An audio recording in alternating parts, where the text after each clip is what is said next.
మాజీ MLA Vallabhaneni Vamsi Gannavaram police స్టేషన్కు వెళ్లారు. సీఐ కోసం నిరీక్షించి వెనుదిరిగారు.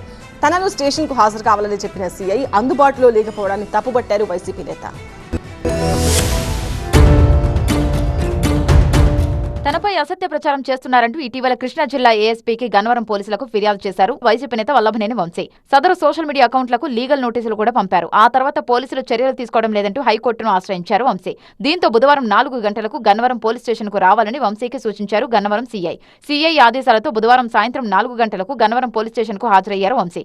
అయితే అక్కడ సీఐ లేకపోవడంతో పోలీస్ స్టేషన్లోనే కూర్చొని ఆయన కోసం నిరీక్షించారు వంశీ. సీఐ ఎంతకు రాకపోవడంతో పోలీస్ స్టేషన్ నుంచి వెళ్లిపోయారు వంశీ. సీఐ వ్యవహారాన్ని హైకోర్టు దృష్టికి తీసుకెళ్తానన్నారు. పలు కేసులు అరెస్ట్ అయి 4 నెలలకు పైగా జైలు శిక్ష అనుభవించిన వల్లభనేని వంశీ కొన్ని రోజుల పాటు క్యాడర్కు దూరంగా ఉన్నారు.